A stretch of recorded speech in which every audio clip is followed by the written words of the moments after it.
MP Bimona yamna chumba adu yamna hangpham thokpa khoi people's ki khoi kano da leiba mind da leiba people's ki aspiration ama khag represent toraga yamna phajaba question raise tawi haina adumaina hanbada thamjage adu masi akhoi irang si haurakpadagi akhoi lamdam sida leiriba akhoi tongan tongan ba academician sing aduga scholar sing aduga akhoi khanghairaba social activist sing kari kramayam namasigi pochi nainaraga sum lakhiba ngangnaraga sum lakhiba miyam gi understanding da leiraba posa mani aduga indiana kari gi damakta manipur da sigumba violence amakhak yamna thuna control tawdribano control tawba ngamdabagi tawdribra aduga ngamna tawdribra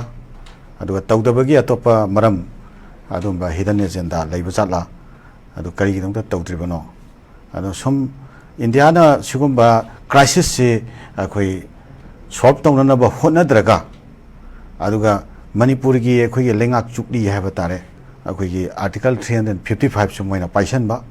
security forces ki khurji sumoina paisan ba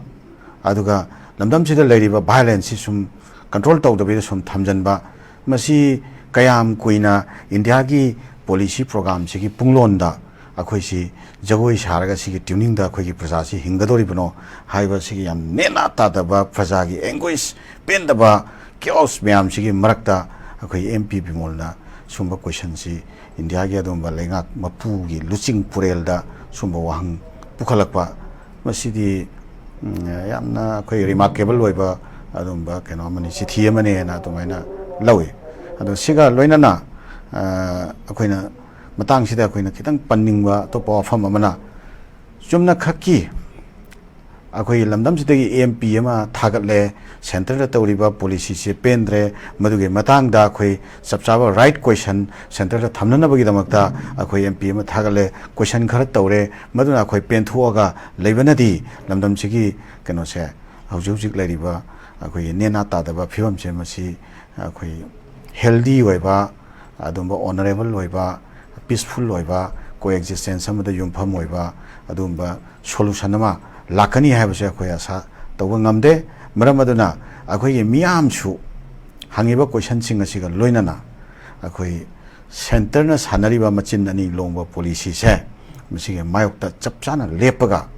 state government chu center gi policy program sing si sum akhoi chumme na mayam da justify tawna ba sum kankhalaga sum chat na bo hona bi mota nupa thongna akhoi miyam gi side ta lepiraga thopiraga akhoi miyam se akhoi government chu opposition chu CSO chu academician chu journalist chu lari mayam se pulap ta salaga state se misige mahausa da gi akhoi gi leijarakpa puari na thambiramba puari na pibiramba halaman sing na pibiramba adumba akhoi gi nomenclature se kalhona ba misige khongthang ama yamna masak thokna paikhat pagi right time do hojik yore ha ba famsi sumain thamja uncle masida akhoi gi India ki mainland India da thodok se thomagadi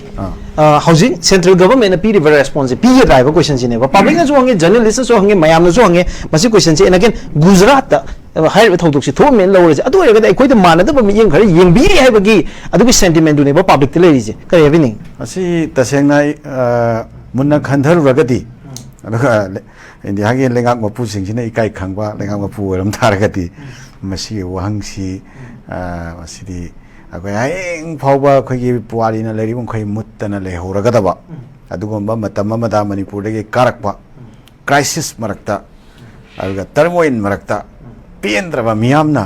ruling party do madu thada bida question tawba ngamba aduma MP amkhak thagalak khiba aduma MP duna sumbo hang amakhak manipur ge aduma MP duna sumbo hang amakhak purakhi haiba torkhi haiba se masi India gi puari na leri khoi manipur ki puari dan leri bam khai lengdana le hugadaba wangama oi ikaiba khangamagadi